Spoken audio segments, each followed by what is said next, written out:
दोस्तों नमस्कार साथियों। डीएलएड प्रथम सेमेस्टर शिक्षा में कंप्यूटर आईसीटी का प्रयोग 25 में 25 नंबर पक्के या पूरा वादा है साथी। इसी क्लास से पेपर में छपेंगे प्रश्न। पूरी क्लास आपको निःशुल्क मिलेगी टारगेट विथ यूट्यूब चैनल पर। पूरा 5 क्लास में कंप्यूटर खल्लास महत्वपूर्ण प्रश्नों की श्रृंखला के साथ सरल भाषा में उसकी पूरी व्याख्या। परीक्षा में 100% सहायक रहेगा यह content target with YouTube channel पर। अगर आप लोग पहली बार विजिट कर रहे साथी तो आप लोग लाइक से सब्सक्राइब करना बिल्कुल मत भूलिएगा। आपका अपना YouTube channel target with YouTube channel है। चलिए साथी मैं आपको ले चलता हूं कंटेंट की तरफ। यूनिट 5 का शिक्षा में कंप्यूटर आईसीटी का प्रयोग, use of computer oblique ICT in education. Computer का अर्थ एवं परिभाषा।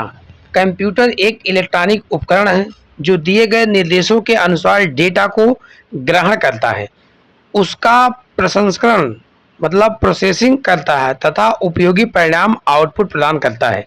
शिक्षा के क्षेत्र में इसका उपयोग शिक्षण, अधिगम, मूल्यांकन, शोध एवं शैक्षिक प्रबंधन जैसे कार्यों में किया जाता है। तो इन क्षेत्रों में इनका जो है उपयोग किया जाता है। आइए साथी आप लोग देखिए आईसीटी का अर्थ है। आईसीटी का अर्थ क्या है, पहले आप लोग आईसीटी के बारे में जानिए। इंफॉर्मेशन एंड कम्युनिकेशन टेक्नोलॉजी, इसका फुल फॉर्म लिखने के लिए पेपर में साथी डीएलएड प्रथम सेमेस्टर की परीक्षा में पूछा गया है कि आईसीटी का फुल फॉर्म क्या है। तो information and communication technology, Hindi में सूचना एवं संचार प्रौद्योगिकी, इसका हिंदी में नाम है। आईसीटी वह तकनीक है जिसके माध्यम से सूचना को एकत्रित, संगठित, प्रसारित और प्राप्त किया जाता है। यह क्या है, आईसीटी है। आईसीटी के प्रमुख साधन, इनके साधन क्या है प्रमुख, आप लोग साधन के बारे में जानिए। एक एक पॉइंट वाइज बताऊंगा। साधन क्या है साथी, computer, laptop, smartphone, tablet, internet, project, smart board, digital camera, email, audio video conferencing, pen drive, memory device, या क्या है आईसीटी के प्रमुख साधन माने गए हैं। साथ ही आइए आप लोग देखिए चौथा पॉइंट, शिक्षा में आईसीटी की आवश्यकता क्यों हुई। शिक्षा में आईसीटी की आवश्यकता क्यों पड़ी, आइए इसको आवश्यकता के बारे में जानिए। शिक्षण अधिगम को रोचक, प्रभावी और सहभागी बनाना, यह क्या है, पहली आवश्यकता थी। विचारों को आधुनिक तकनीक से क्या है, जोड़ना, या विद्यार्थियों को आधुनिक तकनीक से क्या करना है, जोड़ना। तो कठिन विषयों को चित्र, वीडियो, एनिमेशन द्वारा सरल बनाना, शैक्षिक संसाधनों की विविधता उपलब्ध करवाना, सूचनाएं तक शीघ्र एवं आसान पहुंच प्रदान करना, समय और लागत की क्या है, बचत करना, ऑनलाइन शिक्षा एवं डिजिटल लर्निंग को संभव बनाना। तो साथ ही याद रखें आईसीटी आधुनिक शिक्षा में शिक्षक का विकल्प नहीं बल्कि शिक्षक की कार्य क्षमता को बढ़ाने वाला एक महत्वपूर्ण साधन बन गया है। चलिए मैं आपको चौथा पॉइंट क्लियर करा करके अब ले चलता हूं साथी अगले पॉइंट पे, आईसीटी के प्रमुख उद्देश्य। आईसीटी के प्रमुख उद्देश्य यह हमारा क्या है, पांचवा पॉइंट है। इसको देखिए, इसमें क्या है, इनके प्रमुख उद्देश्य।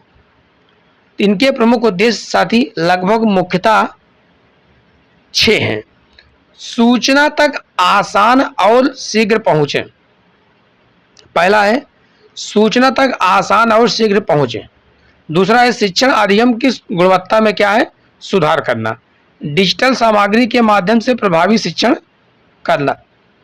अगला है चौथा, शिक्षक और विद्यार्थियों के बीच बेहतर संचार स्थापित करना, या क्या आईसीटी के प्रमुख उद्देश्य माने गए हैं।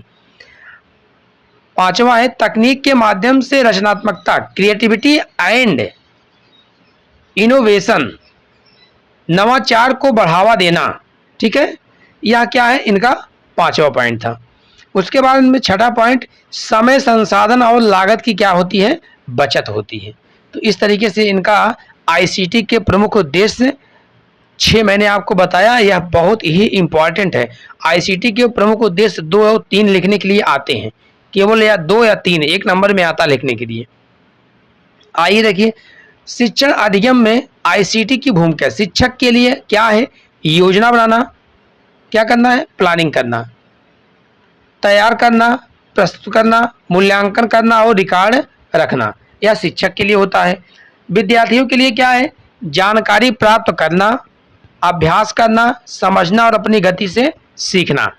तीसरा पॉइंट है कक्षा शिक्षण को रोचक, जीवंत और प्रेरक बनाना, यह क्या है? तीसरा पॉइंट है। चौथा पॉइंट है साथी, मल्टीमीडिया एवं डिजिटल सामग्री द्वारा अवधारणाओं को क्या करना है? स्पष्ट करना है।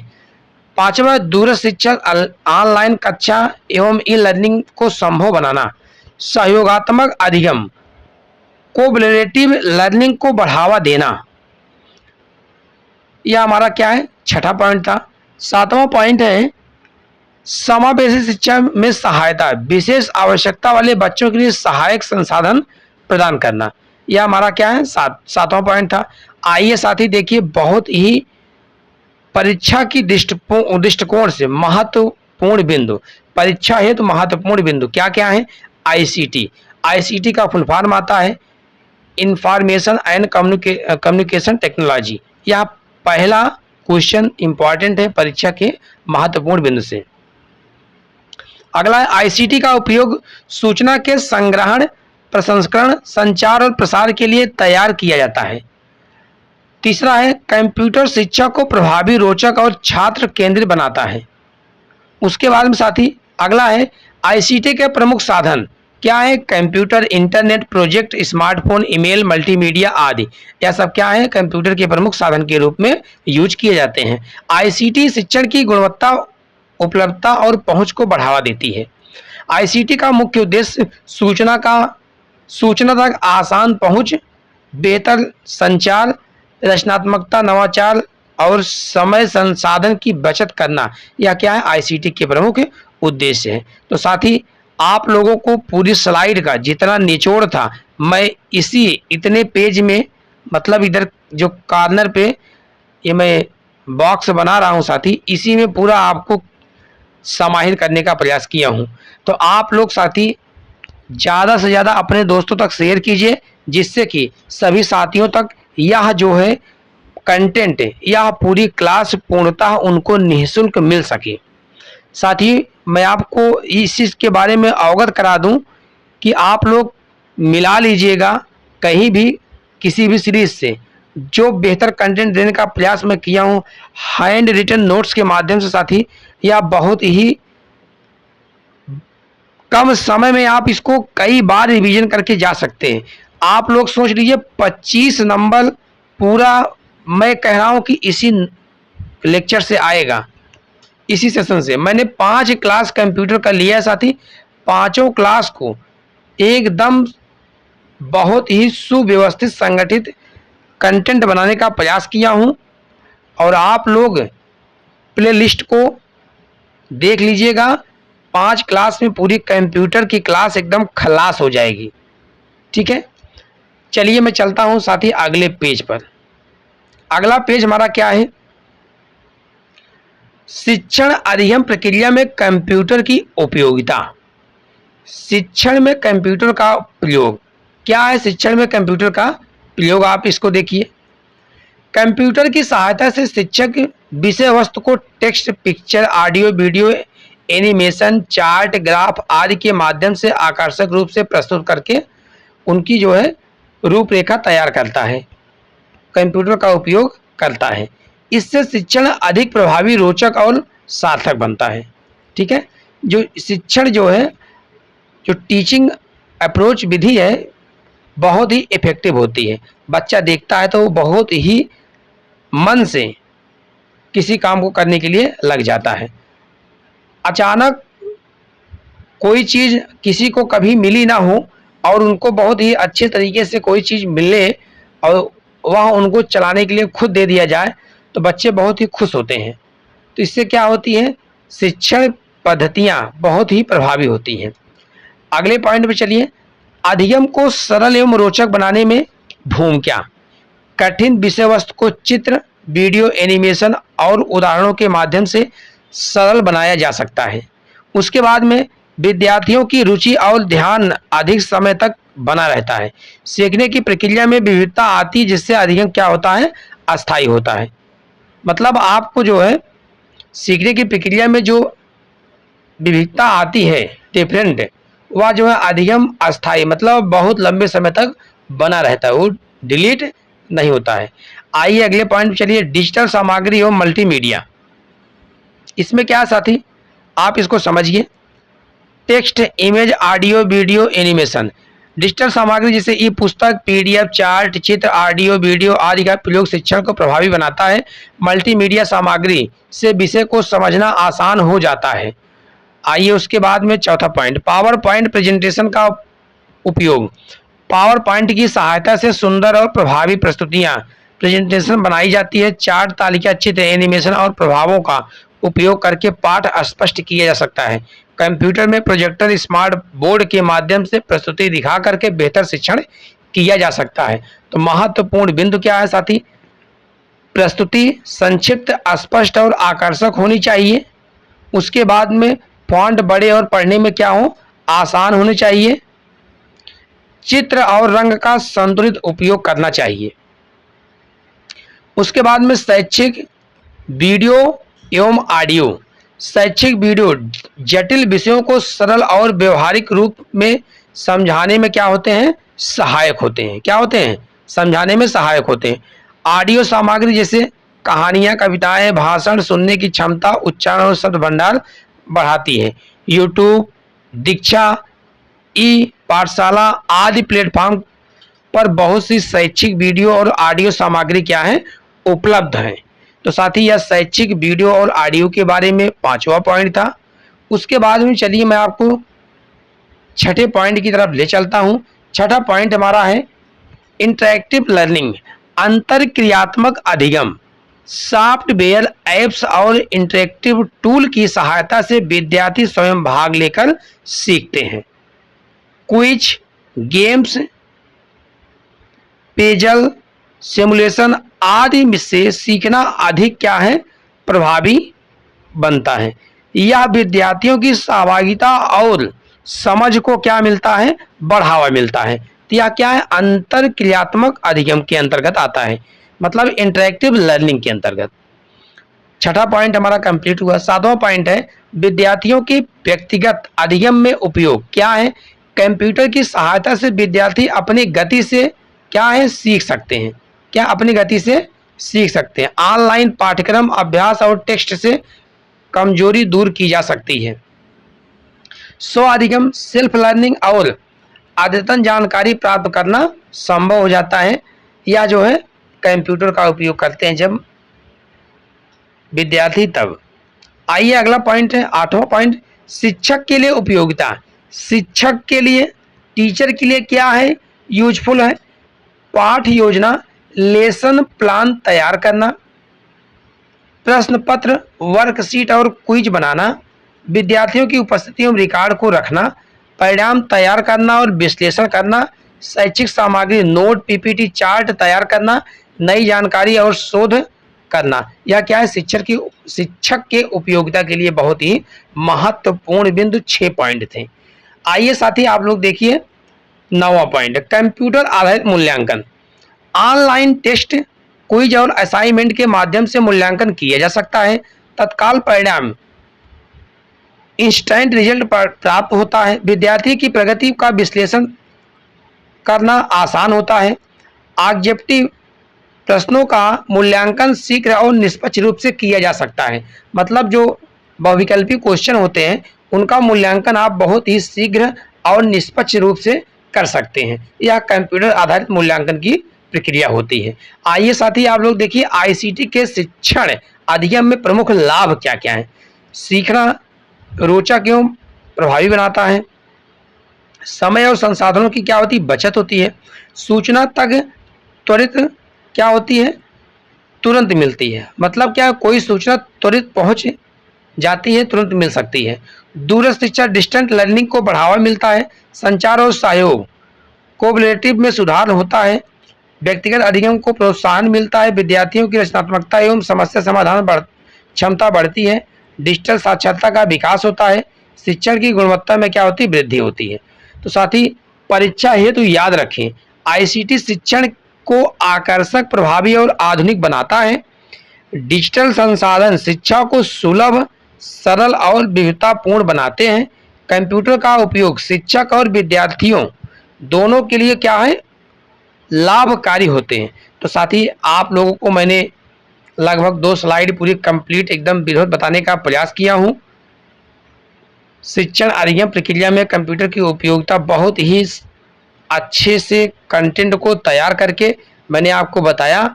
अगर आप लोगों को कोई भी चीज़ ना समझ में आएगी तो आप लोग कमेंट बॉक्स में कमेंट जरूर कीजिएगा साथी। चलिए मैं आपको ले चलता हूं अगली स्लाइड पर। अगली स्लाइड हमारी आती है क्या, कंप्यूटर लैब का रखरखाव। आइए आप लोग कंप्यूटर लैब का रखरखाव के बारे में जानेंगे। देखिए साथी, शिक्षा में कंप्यूटर आईसीटी का प्रयोग, use of computer ICT in education. Computer lab का रखरखाव, कंप्यूटर लैब का अर्थ एवं महत्व। कंप्यूटर लैब वह विशेष कमरा स्थान है जहां विद्यार्थियों को कंप्यूटर एवं आईसीटी से संबंधित ज्ञान और व्यवहारिक प्रशिक्षण दिया जाता है। उसके बाद में यह शिक्षण सामग्री को प्रभावी, रोचक और गतिविधिपूर्ण बनाता है।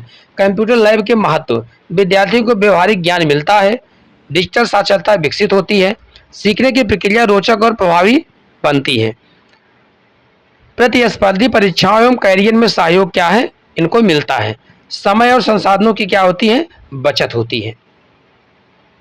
कंप्यूटर एवं उपकरणों की देखभाल, आइए कंप्यूटर के बारे में जानेंगे और उनकी देखभाल के कैसे करेंगे।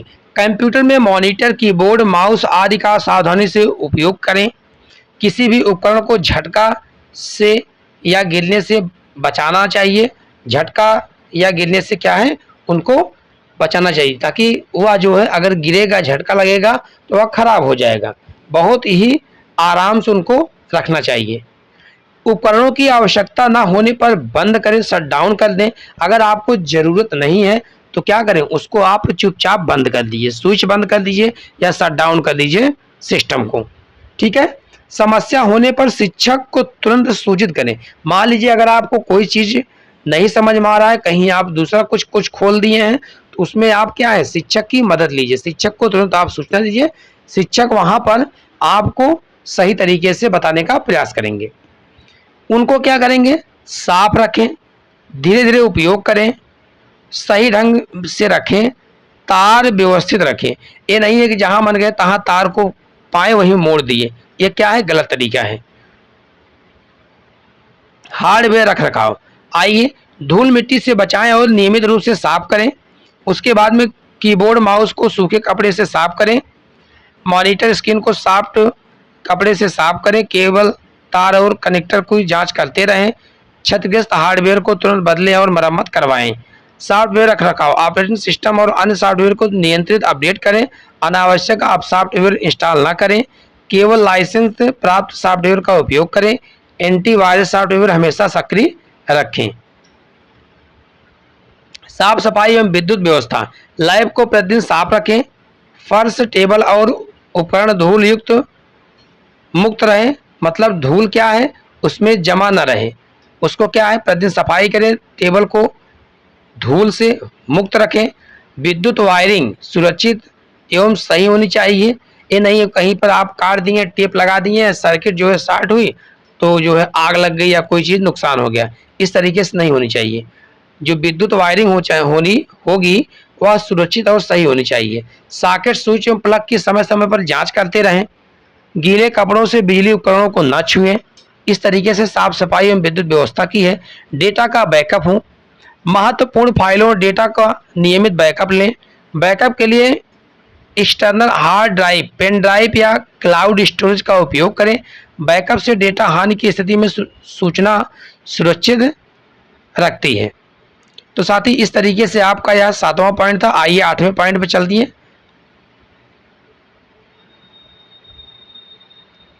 एक पॉइंट छूटा था, पहले पॉइंट के बाद मैं तीसरा बताया, दूसरा देख लीजिए आप। लैब की उचित व्यवस्था, आइए देखिए लैब की उचित व्यवस्था क्या साथी। कंप्यूटर लैब हवादार होना चाहिए। ये नहीं है कि आप कहीं पर कोने में बनवा दिए कपचे में और उसके बाद में वहाँ पर न कोई वेंटिलेशन है, न कोई हवा है, न कुछ है, उसी में उमस है। प्रकाश युक्त एवं शांत स्थान पर होनी चाहिए। ये नहीं है कि आप शोर शराबा जगह पर जो है खोलिए कंप्यूटर लैब। प्रत्येक सिस्टम के लिए पर्याप्त टेबल हो, कुर्सी और विद्युत सॉकेट हो, तारों मतलब वायर एवं केबलों की उचित व्यवस्था होनी चाहिए। अग्निशामक यंत्र, फायर एक्सटिंग्विशर उपलब्ध हो। प्रवेश द्वार पर लैब के लिए नियम लिखे हों। लैब में अनावश्यक सामान एवं भीड़ नहीं होनी चाहिए। ये नहीं कि उसी में भीड़ आप लगा के बैठे हुए हैं। आइए आप अगले पॉइंट पर। लैब में अनुशासन के नियम। लैब में प्रवेश से पहले हाथ साफ करें और शांति बनाए रखें। बिना अनुमति के कोई भी सेटिंग या हार्डवेयर सॉफ्टवेयर ना बदलें। किसी अन्य की फाइल, पासवर्ड को, डाटा को ना छेड़ें। पेय पदार्थ, मोबाइल फोन लैब में लाना वर्जित है। लैब समय पर आए और निर्धारित समय पर कार्य पूर्ण करें। किसी भी समस्या की सूचना शिक्षक को दें। लैब को साफ सुथरा रखें और साफ बाहर जाते समय सिस्टम को बंद कर दें। याद रखें, अनुशासन से लैब सुरक्षित, स्वच्छ और उपयोगी बनी रहती है। यहाँ जो है 8वां पॉइंट था। 9वां पॉइंट देखिए, कंप्यूटर लैब के रखरखाव। चेकलिस्ट क्या है साथी? कमरा साफ और व्यवस्थित रखें।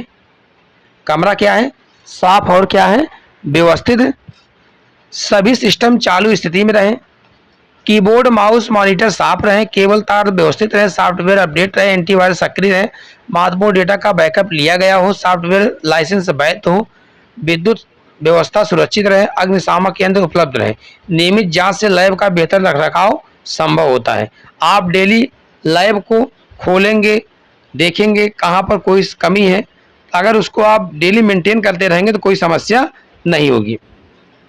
आइए देखिए, लैब की स्वच्छता, हार्डवेयर देखभाल, सॉफ्टवेयर अपडेट, बिजली सुरक्षा, डेटा बैकअप, अनुशासन, ये सभी बिंदु मिलकर कंप्यूटर लैब को सुरक्षित एवं उपयोगी बनाते हैं। Target with Rohit YouTube channel पर साथ ही आपको बहुत ही विधिवत कंटेंट देने का प्रयास किया जा रहा है। आप लोग देखिए, आपकी यह तीसरी स्लाइड थी, आप लोग चौथी स्लाइड को देखिए। चलते हैं, आपको ले चलते हैं चौथी स्लाइड की तरफ। देखिए, बहुत ही विधिवत तरीके से आपको सेट करके एक चीज़ चित्रात्मक तरीके से बताने का प्रयास किया गया, समझाने का, सरल भाषा में, बहुत ही विधिवत। आइए कंप्यूटर लैब की सुरक्षा एवं साइबर सुरक्षा के बारे में जानिए। कंप्यूटर लैब में सुरक्षा का अर्थ है, कंप्यूटर लैब में सुरक्षा का अर्थ कंप्यूटर उपकरण, डेटा, सॉफ्टवेयर उपयोगकर्ताओं को किसी भी प्रकार की क्षति, चोरी, वायरस, विद्युत दुर्घटना या अनुचित उपयोग से बचाना चाहिए। उसके बाद में विद्युत सुरक्षा, ये तो पहली सुरक्षा हमारी थी कंप्यूटर लैब में। गीले हाथों से कंप्यूटर या विद्युत उपकरण न छुएं। सभी तारों को व्यवस्थित रखें। ओवरलोडिंग से बचें। मल्टी प्लग का सीमित उपयोग करें। यदि कोई तार कटा या खुला हो तो तुरंत सूचना दें। काम समाप्त होने पर कंप्यूटर को सही तरीके से शट डाउन करें और पावर सप्लाई बंद कर दें। तीसरा है हार्डवेयर सुरक्षा। हार्डवेयर को सावधानीपूर्वक उपयोग करें। कीबोर्ड, माउस, मॉनिटर आदि पर पानी, धूल या भोजन पदार्थ न गिराएं। उपकरणों को अनावश्यक रूप से न खोलें। खराबी होने पर स्वयं ठीक करने का प्रयास न करें। शिक्षक, टेक्नीशियन को सूचित करें। कोई अगर उसका जो है टेक्नीशियन हो, अच्छा जानकार हो, उसको आप सूचित करिए। अपने मन से नहीं है कि पिलास और पेचकस लेकर के खोलना शुरू कर दीजिए, ये सब जो है गलत है। उपकरणों को उनके निर्धारित स्थान पर रखें। वायरस एवं मालवेयर से सुरक्षा। अनजान यूएसबी, पेन ड्राइव या फाइलों का उपयोग न करें। अज्ञात ईमेल या लिंक पर क्लिक न करें। संदिग्ध वेबसाइट से सॉफ्टवेयर डाउनलोड न करें। एंटीवायरस सॉफ्टवेयर का नियमित उपयोग करें। वायरस से बचाव के लिए सिस्टम को स्कैन करते रहें। आप जो है कोई भी वायरस है उससे बचाने के लिए सिस्टम को क्या करें, स्कैन करते रहिए। मजबूत पासवर्ड का महत्व। आइए देखिए, पासवर्ड हमारी व्यक्तिगत जानकारी की सुरक्षा करता है। कम से कम 8 से 12 अक्षरों का पासवर्ड बनाया जाए। पासवर्ड में बड़े अक्षर, छोटे अक्षर, अंक और विशेष चिन्ह, @ एंड आदि का प्रयोग करें। अपना पासवर्ड किसी के साथ साझा ना करें। समय समय पर पासवर्ड को बदलते रहें। एंटीवायरस और software update. Antivirus software computer को वायरस, मालवेयर, ट्रोजन्स, स्पेयर से बचाता है। एंटीवायरस को नियमित रूप से अपडेट करें। ऑपरेटिंग सिस्टम को अन्य सॉफ्टवेयर को समय समय पर अपडेट करते रहें। अपडेट करने से सुरक्षा बेहतर होती है और नई सुविधाएं मिलती रहती हैं। आइए साथी अगले पॉइंट पे चलते हैं। अगला पॉइंट है डेटा एवं प्राइवेसी की सुरक्षा। महत्वपूर्ण डेटा को बैकअप नियमित रूप से लेते रहें। ये नहीं है कि आप एक दिन डेटा को बैकअप कर लिए, उसके बाद फिर 1 साल बाद कर रहे हैं, तो जो आपका बीच का जो डेटा है वो गायब हो सकता है। इसीलिए कहा गया साथी कि आप लोग डेटा को नियमित रूप से बैकअप करते रहिएगा। व्यक्तिगत जानकारी जैसे पता, मोबाइल नंबर, पासवर्ड आदि इंटरनेट को पर साझा न करें। फाइलों को पासवर्ड प्रोटेक्ट करें। केवल अधिकृत व्यक्तियों को ही डेटा एक्सेस करने दें। सुरक्षित इंटरनेट उपयोग, केवल विश्वसनीय वेबसाइट का उपयोग करें। यूआरएल वेबसाइट का पता ध्यान से जांचें। एचटीटीपी से शुरू होने वाली वेबसाइट अधिक सुरक्षित होती है। पब्लिक वाईफाई का प्रयोग करते समय संवेदनशील जानकारी प्रवेश न करें। अज्ञात लिंक, पॉपअप, विज्ञापन और संदिग्ध साइटों से बचें। सर्च करते समय सही और उचित जानकारी चुना जाए। विद्यार्थियों के लिए साइबर सेफ्टी के नियम क्या है? इंटरनेट का उपयोग केवल शैक्षिक उद्देश्यों के लिए किया जाता है। किसी अज्ञात व्यक्ति से ऑनलाइन चैट दोस्ती न करें। मतलब कोई अपरिचित है उससे आप लोग चैट और न करें, दोस्ती न करें। सोशल मीडिया पर अपनी व्यक्तिगत जानकारी साझा न करें। साइबर बुलिंग से बचें और दूसरों के साथ सम्मानपूर्वक व्यवहार करें। मतलब साथी यह क्वेश्चन आता है, साइबर बुलिंग बहुत ही इंपॉर्टेंट है। यह क्या है? यह साइबर बुलिंग, यह क्या है? साइबर बुलिंग बहुत ही इंपॉर्टेंट है। यह क्वेश्चन साइबर बुलिंग आता है। अनुचित वायलेट या ऑप्शन से दूर रहें। किसी भी समस्या पर तुरंत शिक्षक पर या अभिभावक को बताएं। क्या करें क्या न करें, आइए करने के लिए आपको बताया जा रहा है और न करने के लिए। कंप्यूटर और उपकरणों का सावधानी पूर्वक उपयोग करें। शिक्षक के निर्देशों का पालन करें। सिस्टम को साफ रखें। महत्वपूर्ण डेटा का बैकअप ले लें। मजबूत पासवर्ड का उपयोग करें। एंटीवायरस अपडेट को नियमित करते रहें। संदिग्ध ईमेल लिंक की सूचना दें। इंटरनेट को शैक्षिक उपयोग करते रहें। और या तो करने के लिए है और क्या ना करें उनके लिए है। अज्ञात यूएसबी या फाइल का उपयोग न करें। पासवर्ड किसी के साथ साझा न करें। सिस्टम सेटिंग में अनावश्यक बदलाव न रखें। सोशल मीडिया पर अनुचित सामग्री न देखें, साझा करें। बिना अनुमति सॉफ्टवेयर इंस्टॉल न करें। भोजन पेय पदार्थ कंप्यूटर के पास न रखें। पब्लिक वाईफाई पर संवेदनशील जानकारी प्रवेश न करें। महत्वपूर्ण बिंदु देखिए साथी, सुरक्षा बराबर सावधानी प्लस सतर्कता प्लस सही आदतें, यह क्या है? सुरक्षा का निर्माण करती है। मजबूत पासवर्ड और एंटीवायरस हमारी पहली सुरक्षा पंक्ति है। बैकअप लेने से डेटा की हानि से बचाव होता है। सुरक्षित इंटरनेट उपयोग से समय, जानकारी और निजता की रक्षा होती है। साइबर सॉफ्टी के नियमों का पालन करना विद्यार्थी की जिम्मेदारी होती है। तो साथ ही आपका यह जो है स्लाइड चौथी कंप्लीट होती है। चलिए मैं आपको ले चलता हूं अगली स्लाइड की तरफ। शिक्षा में कंप्यूटर आईसीटी का प्रयोग। इंटरनेट पर बुनियादी ज्ञान एवं शिक्षा में उपयोग। इंटरनेट का अर्थ, इंटरनेट विश्व भर के कंप्यूटर सर्वरों और नेटवर्क का एक विशाल जाल होता है जिसे नेटवर्क्स कहा जाता है। यह सूचना संसाधन और सेवाओं के आदान प्रदान का सबसे बड़ा माध्यम बनता है। इंटरनेट को सूचना का महासागर भी कहा जाता है। इंटरनेट को सूचना का महासागर भी कहा जाता है। आइए देखिए इंटरनेट की प्रमुख विशेषताएं। यह विश्वव्यापी ग्लोबल है। सूचना तक शीघ्र पहुंच प्रदान करता है। 24/7 उपलब्ध रहता है। Internet multimedia, text, audio, video को सपोर्ट करता है। इंटरनेट के माध्यम से शोध, शिक्षा और मनोरंजन संभव है। यह संचार को सरल एवं त्वरित बनाता है। यह जानकारी साझा करने और सहयोग को आसान बनाता है। इंटरनेट से संबंधित प्रमुख शब्द क्या क्या है, आइए शब्द को देखिए साथी। www वर्ल्ड वाइड वेब, यह इंटरनेट पर उपलब्ध आपस से जुड़े वेब पेजों का उपयोग है। www वर्ल्ड वाइड वेब की खोज टिम बर्नर्स-ली ने किया था। ठीक है। वेबसाइट, वेब पेजों का समूह जो किसी विशेष विषय पर जानकारी देता है। वेब ब्राउजर, वे सॉफ्टवेयर जिनकी सहायता से हम इंटरनेट पर वेबसाइट खोलते हैं और देखते हैं। Example, Google Chrome, Mozilla, Firefox. उसके बाद सर्च इंजन, इंटरनेट पर जानकारी खोजने का माध्यम, उदाहरण एग्जाम्पल में देखिए क्या है, गूगल है, बिंग है, याहू है। URL यूनिफॉर्म रिसोर्स लोकेटर, इनका फुल फॉर्म आपका URL का पूछा जाता है साथी पेपर में, बहुत इंपॉर्टेंट है URL का full form, uniform resource locator, website का पता करना। एग्जाम्पल https/www.google.com, इस तरीके से क्या है URL बनता है। उसके बाद ईमेल को देखिए, क्या है ईमेल। ईमेल में इंटरनेट के माध्यम से संदेश भेजने की सुविधा होती है। ईमेल का परिचय, ईमेल एक इलेक्ट्रॉनिक संदेश है जो इंटरनेट के माध्यम से भेजा जाता है। ईमेल के लिए ईमेल आईडी और पासवर्ड की आवश्यकता होती है। ईमेल द्वारा टेक्स्ट, डॉक्यूमेंट, फोटो, वीडियो आदि भेजे जा सकते हैं। लोकप्रिय ईमेल सेवाएं जीमेल, याहू मेल, आउटलुक आदि। ईमेल भेजने की प्रक्रिया, आइए देखिए साथी आप लोग ईमेल भेजने की प्रक्रिया को समझाता हूं। पहले आप ईमेल लिखें, ईमेल प्राप्तकर्ता का ईमेल एड्रेस दर्ज करें। उसके बाद में सब्जेक्ट विषय लिखें, फिर उसके बाद संदेश संलग्न करें यदि आवश्यक जो जानकारी उसको, फिर उसके बाद में साथी क्या है सेंड कर दें। ऑनलाइन शिक्षा, ई लर्निंग, इंटरनेट की सहायता से ऑनलाइन शिक्षा संभव है। ई लर्निंग से विद्यार्थी पर घर बैठे ही पढ़ाई क्या कर सकते हैं।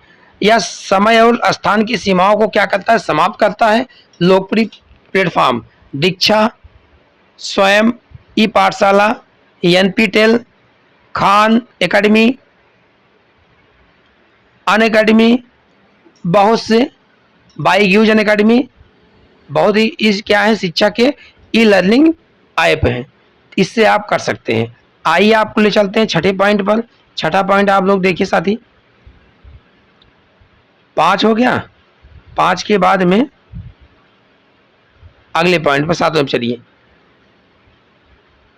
छठा पॉइंट कहाँ मिस हुआ है, नहीं है क्या, चलिए आप लिखिए, ठीक है। शैक्षिक वेबसाइट, ई पुस्तक, वीडियो का उपयोग। शैक्षिक वेबसाइट NCERT, ई पाठशाला, दीक्षा, स्वयं, NROER, NPTEL, खान एकेडमी आदि ई पुस्तकें, ई बुक मुफ्त एवं निःशुल्क अनेक या सशुल्क अनेक विषयों की ई पुस्तकें उपलब्ध होती हैं। शैक्षिक वीडियो, यूट्यूब शैक्षिक channel, Prabha e learning platform के माध्यम से। Digital library, national digital library project library के अंतर्गत जो सब आती है वो क्या है, शैक्षिक वेबसाइट, ई पुस्तक, वीडियो का उपयोग किया जाता है। इंटरनेट के शैक्षिक लाभ, सूचना तक त्वरित और आसान पहुंच मिलती है। सीखने के संसाधनों की विविधता बढ़ती है। ऑनलाइन कक्षाएं, ई लर्निंग संभव होती है। विद्यार्थियों में स्व अध्ययन, सेल्फ लर्निंग और डिजिटल साक्षरता का विकास होता है। शिक्षक और विद्यार्थी के बीच संवाद एवं सहयोग बढ़ता रहता है। शोध कार्य, प्रोजेक्ट और असाइनमेंट तैयार करना आसान हो जाता है। इंटरनेट के शैक्षिक लाभ है साथी, अगर आप इंटरनेट से काम करेंगे तो आपको बहुत लाभ मिलेंगे। समय और लागत की क्या होती है, बचत होती है। आपका समय कम लगता है और आपका जो है लागत भी कम होता है। उसके बाद में अपडेट रहने में क्या होती है, सहायता मिलती है। कोई भी चीज़ अगर आपको अपडेट करना होता है तो आपको सहायता उसमें मिलती है। इंटरनेट की सीमाएं और सावधानियां, गलत एवं भ्रामक जानकारी भी मिल सकती है इंटरनेट से। अत्यधिक इंटरनेट उपयोग से समय की बर्बादी हो सकती है। ज़्यादा आप दिन रात चलाएंगे तो समय बर्बादी होगी। साइबर अपराध, हैकिंग और धोखाधड़ी का खतरा भी रहता है। लगातार आप कुछ न कुछ चलाएंगे, कोई लिंक खोल देंगे तो आपके खाते से जो पैसा है हैक हो जाएगा, निकल जाएगा, ये सब उड़ जाएगा। तो क्या धोखाधड़ी का खतरा बढ़ता रहता है, लगातार कोई चीज़ नहीं चलानी चाहिए। उसके बाद में व्यक्तिगत जानकारी चोरी होने की संभावना बढ़ती रहती है। अश्लील या अनुचित सामग्री पर पहुंच हो सकती है। आप लोग अगर लगातार कुछ न कुछ चलाते रहेंगे, उस पर कुछ न कुछ आएगा, आप लोग देखेंगे। आप लोग जब देखेंगे तो आप लोग का मन इधर उधर भटकेगा, तो आप लोग अश्लील चीज़ें देखेंगे, अनुचित सामग्री पर पहुंच सकते हैं। विश्वसनीय सामग्री वेबसाइट से भी जानकारी प्राप्त करें। व्यक्तिगत जानकारी, पासवर्ड, मोबाइल नंबर, पता किसी के साथ साझा न करें। मजबूत पासवर्ड का उपयोग करें और समय समय पर बदलें। संदिग्ध लिंक, ईमेल या फाइल ना खोलें। इंटरनेट का उपयोग संतुलित और उद्देश्यपूर्ण करें। महत्वपूर्ण परीक्षा प्रश्न उत्तर, देखिए साथी मैं आपको बहुत ही विरोध तरीके से देखिए क्वेश्चन भी इसमें दिया हूँ। हर चैप्टर से 8-10 क्वेश्चन जो इम्पोर्टेंट हो वो आते हैं। आइए पहले देखिए, ICT का पूरा नाम इंफॉर्मेशन एंड कम्युनिकेशन टेक्नोलॉजी। पहले प्रश्न का पहला उत्तर हो गया। इंटरनेट क्या है? विश्व भर के कंप्यूटरों का विशाल नेटवर्क है, यही इंटरनेट है। वेब ब्राउजर के कोई दो एग्जाम्पल देना है। Google Chrome, Mozilla Firefox. Email का उपयोग होता है इंटरनेट के माध्यम से संदेश भेजना और प्राप्त करना, यह क्या ईमेल का उपयोग है। शिक्षा में इंटरनेट के दो लाभ बताना है। सूचना तक त्वरित पहुंच होनी चाहिए, ऑनलाइन शिक्षा संभव होनी चाहिए। कंप्यूटर लैब में सुरक्षा क्यों आवश्यक है? उपकरणों, डेटा और उपयोगकर्ताओं की सुरक्षा के लिए होता है। पासवर्ड मजबूत कैसे बनाएं? बड़े छोटे अक्षर, अंक और विशेष चिन्ह का उपयोग करें। ई लर्निंग से कोई भी प्लेटफॉर्म लिखिए। स्वयं दीक्षा। आइए त्वरित पुनरावृत्ति। आईसीटी का full form information and communication technology computer शिक्षा को प्रभावी, रोचक और सरल बनाता है। आईसीटी के साधन computer, internet, projector, smart board, mobile आदि। लैब रखरखाव हार्डवेयर देखभाल plus software update plus supply plus backup plus सुरक्षा। सुरक्षा के लिए पासवर्ड होना चाहिए, एंटीवायरस होना चाहिए, बैकअप, प्राइवेसी का विशेष ध्यान रखना चाहिए। इंटरनेट बराबर सूचना का महासागर होता है। इंटरनेट के संसाधन www, website, email, search engine, ई बुक, वीडियो आदि। इंटरनेट का उद्देश्य पूर्ण उपयोग ही लाभकारी होता है। याद रखें साथी, आईसीटी का उद्देश्य शिक्षण अधिगम को सरल, प्रभावी और रोचक बनाता है, लेकिन इसके लिए सुरक्षा और सावधानी बहुत आवश्यक होती है। तो साथी आपकी यह पूरी स्लाइड कंप्लीट हुई। 5 पेजों में यह कंप्यूटर का क्लास आपका कंप्लीट हुआ। साथ ही आप लोग अपने दोस्तों तक ज़्यादा से ज़्यादा शेयर करने का प्रयास कीजिएगा। आप लोगों की लगभग 35 से 36 मिनट की क्लास में पूरा कंप्यूटर ख़त्म करने का प्रयास किया हूँ। साथ ही आप लोग इस प्लेलिस्ट को मैं बनाया हूँ, इस प्लेलिस्ट को आप लोग शेयर कर लीजिए एक दूसरे के पास में। आपको पूरी क्लास निःशुल्क यूट्यूब पर दी जा रही। साथ ही आप लोग किसी भी यूट्यूब से, किसी भी सीरीज से आप लोग मिलाइए, कंटेंट में कोई भी कमी नहीं मिलेगी। अब पेपर में हूबहू आपके क्वेश्चन छपेंगे। साथ ही मेरे इस कंटेंट का एक ही महत्वपूर्ण बिंदु है कि साथ ही जैसे मैं कंटेंट को तैयार किया हूं, उसके बाद में ठीक उससे, उसी टॉपिक से, उसी कंटेंट से कम 10 क्वेश्चन जरूर बनाया हूं, जो महत्वपूर्ण क्वेश्चन बन सकते हैं पेपर में। तो साथ ही आप लोग पूरा कंटेंट पढ़िए, पढ़ने के बाद में 10 क्वेश्चन आप उसके बाद में उसको देखिए। ठीक है साथी, आज की क्लास यहीं तक। बहुत बहुत धन्यवाद। All the best. जय हिंद, जय भारत।